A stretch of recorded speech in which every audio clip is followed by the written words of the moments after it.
I won't let a maid's daughter contaminate our bloodline. Those words were spit like venom from the lips of the woman who once secretly employed my mother and secretly stole her dignity. I was 10, hiding behind the kitchen door, clutching my mother's apron, while she was fired in front of a roaring party of elites. They didn't know I was his child. I wasn't supposed to exist. I was a mistake, a shame, a secret that needed to be erased. But they forgot one thing: mistakes grow up and secrets don't stay buried forever. If you've ever been treated like less, like you didn't belong, this story is for you. Like, comment, and subscribe to see what happens when the outsider returns, on her terms. My name is Kylie. I grew up in the servants' quarters of one of the wealthiest estates in Connecticut. My mother, Rosa, was the housekeeper, graceful, quiet, always in the shadows. She used to hum lullabies in Spanish while scrubbing marble floors that would never belong to us. I didn't know who my father was until I turned 9. He wasn't just anyone, he was the heir of the Blackstone family, a legacy soaked in old money and dirty secrets. My mother never asked for anything. She refused hush money, never demanded recognition. But the day I overheard Lady Margaret Blackstone call my mother a whore in uniform, I knew something had snapped. They pushed us out. Just like that. My mother and I were gone from the mansion we called home, sent off with a single trash bag of belongings and a warning: never come back. We didn't, not then. But time moves forward, and so did I. From public school to scholarships, from night jobs to business school, I rebuilt myself from every brick they threw at me. But before I became someone worth noticing, I had to face everything they tried to bury, including the truth about how my mother really ended up in that mansion. I remember every corner of that mansion, not because it was grand, but because it was a constant reminder that we didn't belong. While other kids played in backyards, I watched the Blackstone children from the window of the laundry room, folding their clothes while listening to their laughter. They were allowed to dream. I was taught to disappear. My mother, Rosa, was elegant in silence. She never gossiped, never retaliated. She was always early, always humble. But I saw the way Lady Margaret looked at her, like she was a stain on her precious floors. My mother did everything for that family: cooked, cleaned, even took care of their sick grandmother when the nurses gave up. And yet she was nothing more than a ghost in their gilded halls. The worst part: I knew who my father was. Everyone did. Thomas Blackstone, the youngest son of the family, and the only one who ever looked at my mother like she was human. But he was also a coward. He never spoke up when Lady Margaret threw a vase at my mother for folding napkins the wrong way. He never defended us when his brothers called me the little cleaning girl. And when I was 10 and my mother was dismissed without severance or explanation, he watched from the stairs and said nothing. We left that night with 2 suitcases, a box of books, and the clothes on our backs. My mother didn't cry. I did. Not because I missed the mansion, but because I realized then that being good wasn't enough. Being kind, loyal, hardworking, it meant nothing if you came from the wrong blood. We moved into a 1-bedroom apartment above a diner. My mom worked triple shifts. I studied under flickering lights. I remember falling asleep on stacks of library books, dreaming of numbers investments, and a future where people like Margaret Blackstone had to sit across the table from women like me. Middle school was brutal. Kids whispered that I was that maid's daughter, and teachers sometimes assumed I was cheating when my test scores rose too quickly. I learned early how to wear invisibility like armor, and how to use my silence like a knife. By high school, I had built a wall of fire around my emotions. I joined every math competition, interned at local banks, and took college courses in my junior year. Scholarships became my ticket out. My first acceptance letter came from NYU full ride. I still remember holding that envelope, hands trembling, while my mother cried for the first time since we left the mansion. "You're going to make your own name," she said. "You already have."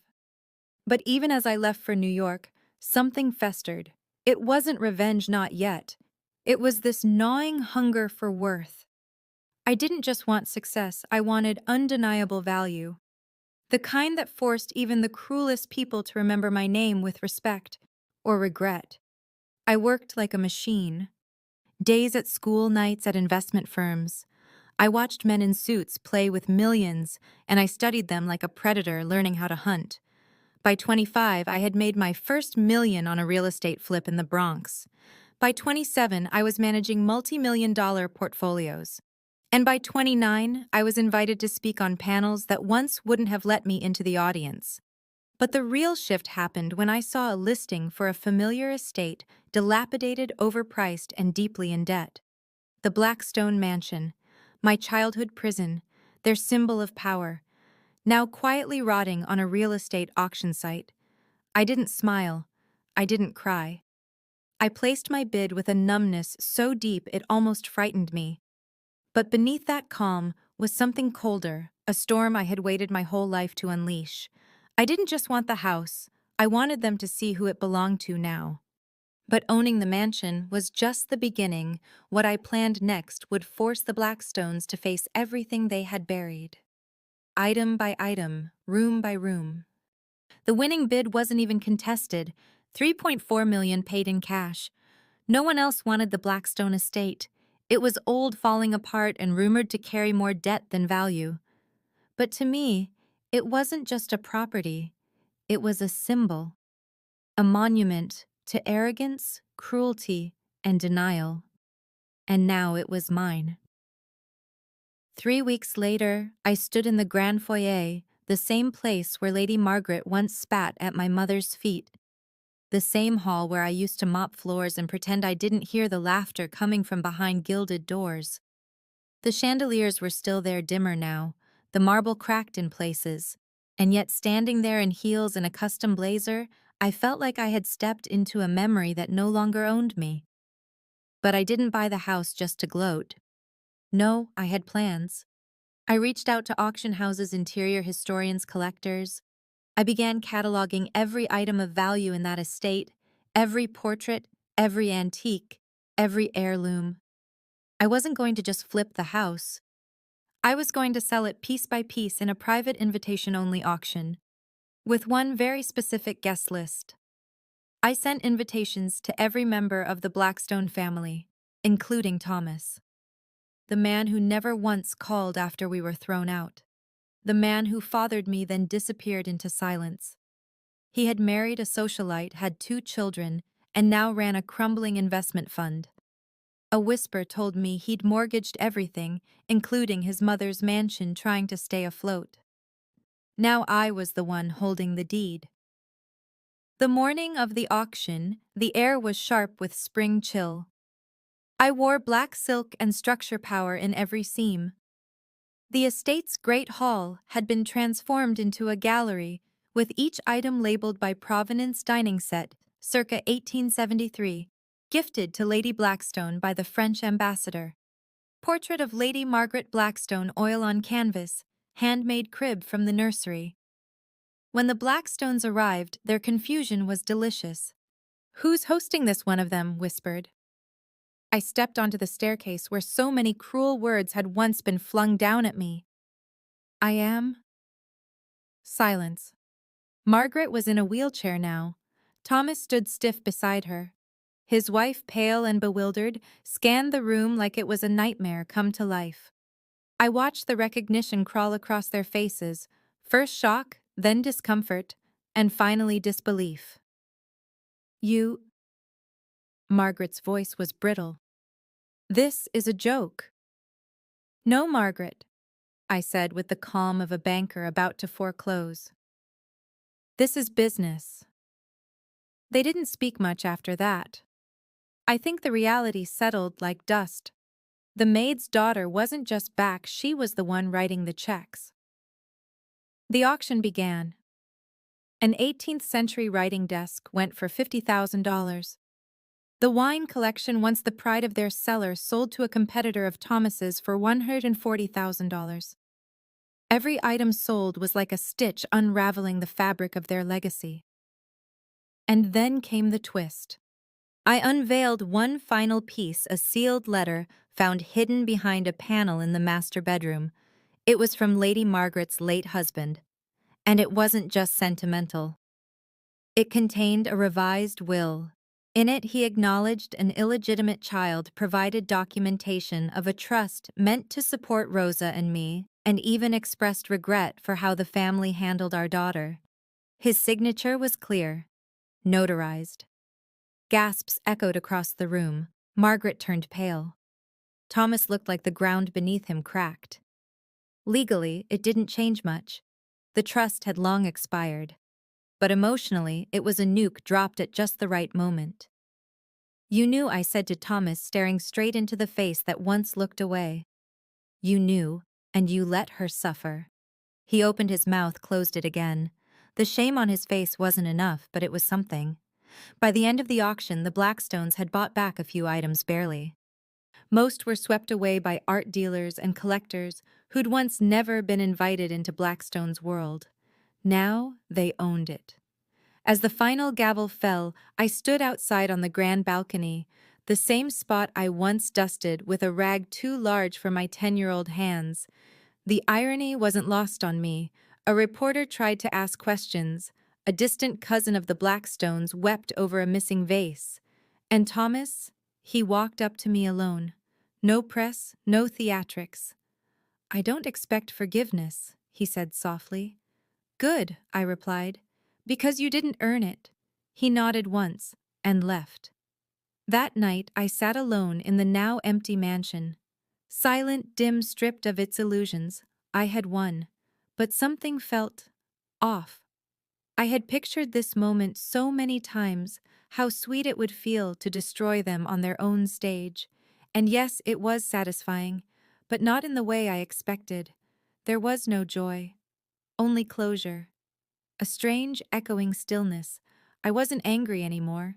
I was just done. And in that hollow victory, I realized something shocking. Revenge had freed me, but it could never fulfill me. So I began to ask, what now? I thought that winning the Blackstone estate and exposing their secrets would bring me peace. That the satisfaction of seeing them stripped of their fortune and dignity would finally fill the void left by years of rejection and neglect. But I was wrong. The days after the auction felt like walking through a nightmare that refused to end. The mansion, once a symbol of my victory, became a prison of silence. The cold marble floors echoed with memories, memories of whispered insults, cold shoulders, and the sting of betrayal. I wandered those halls, the weight of solitude crushing me harder with each step. I had won the battle, yes, but at what cost? One afternoon, as rain drummed steadily against the windows, I sat alone in the grand drawing room, staring at a portrait of Lady Margaret Blackstone. Her eyes seemed to mock me, a ghost of a family I was still not truly part of. Then my phone buzzed. A text message. From an unknown number. "You think you belong here? You're nothing but a stain on our family name. You'll never be one of us." It was from Celia Blackstone Thomas's younger sister, and the family's silent enforcer. The venom in her words cut deeper than any insult I had heard as a child. She was reminding me that no matter how much I tried, I was forever an outsider. Soon after, the threats began. Anonymous calls in the dead of night. Letters slipped beneath the mansion's front door filled with venomous accusations calling me a thief, a liar, a usurper. The Blackstones were united in their hatred, trying to intimidate me into submission. But the more they pushed, the heavier my heart became. I realized revenge was a hollow victory. The anger that once fueled me began to burn out, replaced by a gnawing emptiness. The mansion's walls, once a fortress of triumph, now felt like a cage that trapped my own pain and loneliness. Then came a message that shook me to my core, a formal invitation to a family meeting, sent by Thomas himself. Why would he want to meet? After all the years of silence, the cruelty, was this a trap? Reluctantly, I agreed. The meeting was held in a small cafe, humble and unpretentious, a stark contrast to the opulence of Blackstone Estates. Thomas arrived older, worn and defeated. The pride that once filled the room when he entered was gone. "I want to apologize," he said, voice faltering, "for the pain we caused you and your mother. For my silence and cowardice. I wanted to believe him. I wanted to believe the wounds could heal. But years of abandonment had carved deep scars. Sorry isn't enough, I said, voice trembling with the weight of everything I'd endured. You let my mother suffer in silence. You let me grow up feeling worthless. He looked away ashamed. I was afraid, he admitted quietly. Afraid of my family. Afraid of losing everything I thought mattered. And what about me? I challenged him. Was I nothing? A mistake you could just erase, his hands clenched into fists, trembling. I don't know how to make this right.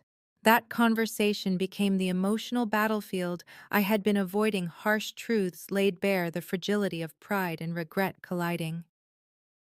Walking out of that cafe, I felt a strange mix of sorrow and relief. Thomas was not the villain I had imagined, but a man trapped by his own fears and family legacy, just like me. But even this fragile truce didn't bring peace. Days later, the threats escalated into violence. One morning, I arrived at the mansion to find shattered windows, spray-painted walls with cruel messages. You don't belong here, maid's daughter, stay out. I stood in the wreckage, tears streaming down my face, the full weight of isolation crashing over me. For a moment, I was the scared little girl again, invisible, unwanted. But in the wreckage, something caught my eye. A folded letter tucked carefully among the broken glass. I recognized my mother's handwriting. She had written it years ago, a letter full of hope, forgiveness, and the belief that we could rebuild our lives beyond the damage. She wrote about strength, about choosing kindness over bitterness, about breaking the cycle of pain.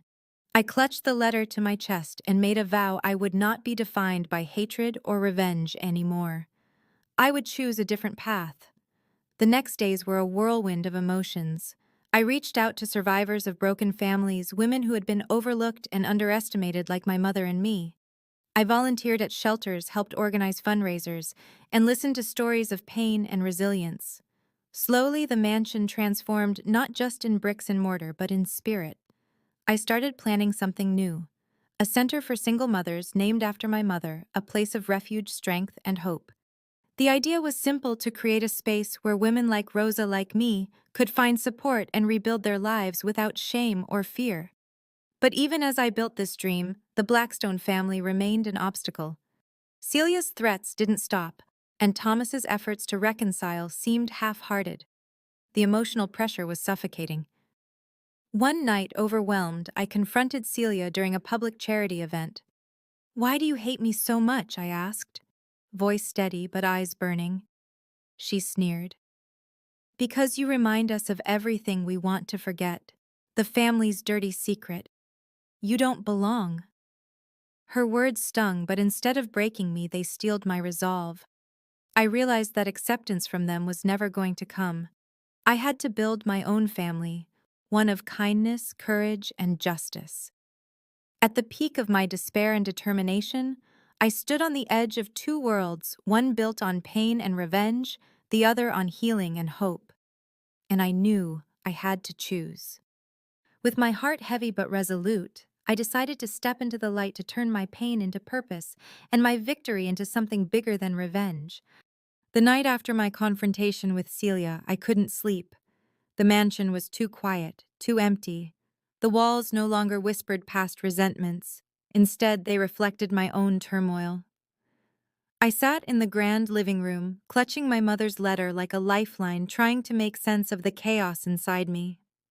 I realized something fundamental that night. All the anger and revenge I had carried for years were like chains binding me to a past I desperately wanted to escape. But to break free, I had to stop fighting the shadows of my family and start creating my own light. The next morning, I didn't go to the auction house or the boardroom. Instead, I went to a small community center where a woman named Maria worked. I met her at a fundraiser last month. She was a social worker who had dedicated her life to helping single mothers rebuild their lives. Her strength was quiet, her kindness fierce. She reminded me of my mother in many ways, resilient and compassionate despite everything.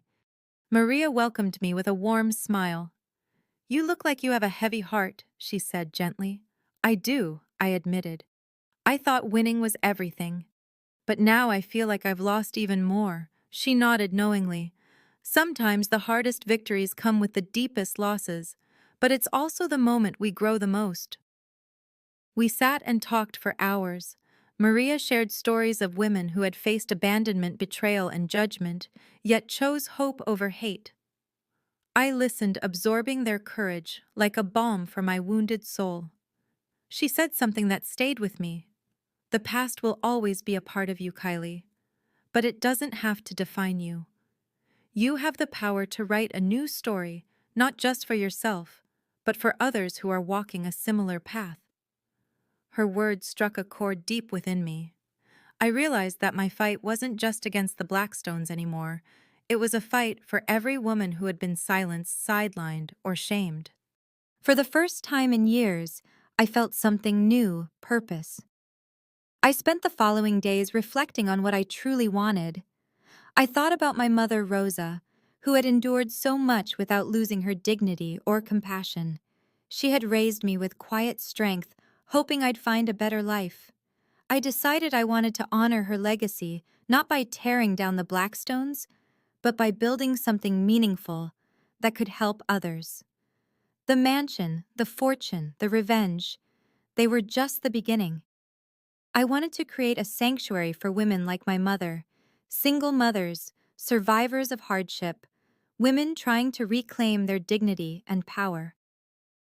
I shared this vision with Maria, who immediately offered her help and connections. Together, we began drafting plans for a women's resource center, a place where they could find shelter, job training, counseling, and community. But as I took these steps forward, the Blackstone family's hostility didn't fade. Celia's messages grew more vicious, and even Thomas seemed torn between guilt and denial.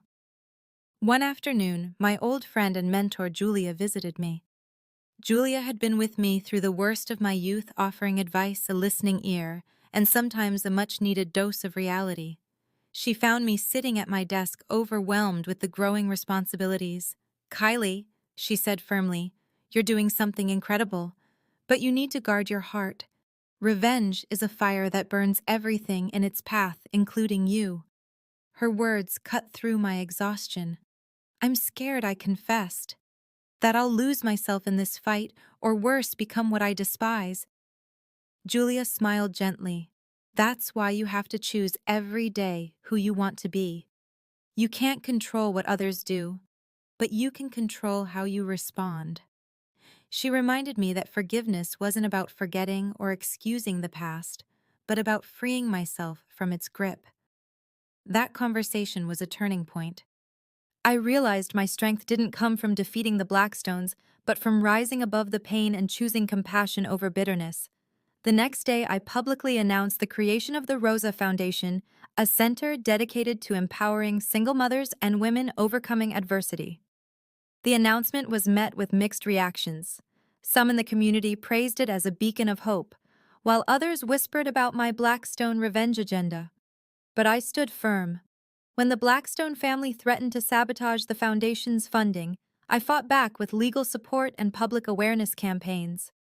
The struggle was exhausting, but it also galvanized a growing network of supporters who believed in the cause. Every challenge strengthened my resolve. More than that, it helped me heal. Through the Rosa Foundation, I began to see my mother's spirit alive and thriving, not just in me, but in the women we helped. I found joy in their victories, peace in their resilience. For the first time, I felt whole.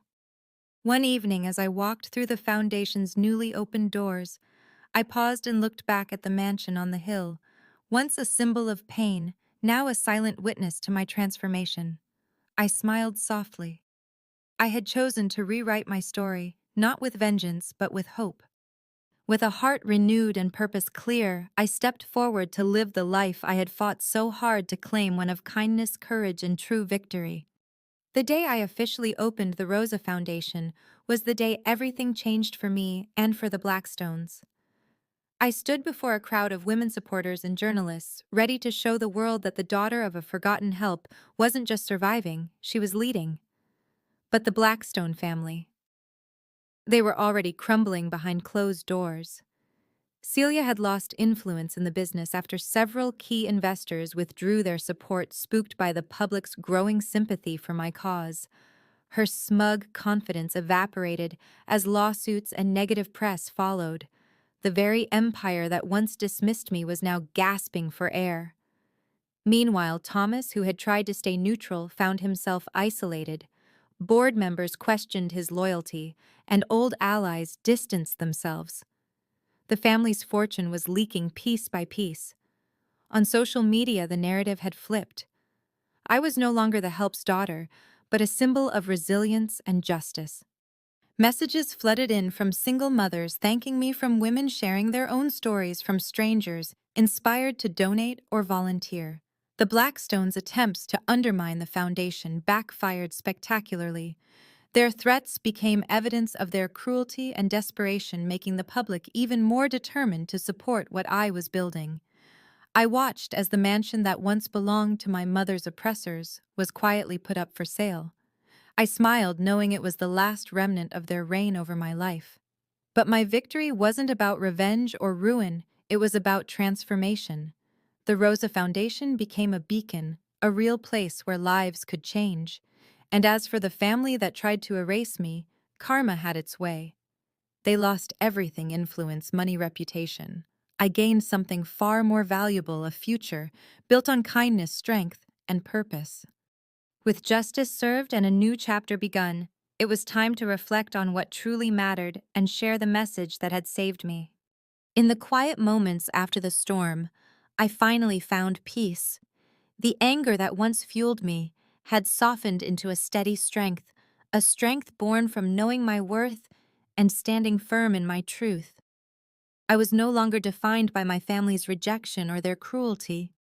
I was defined by the love I carried for my mother, for the women I now served, and for myself.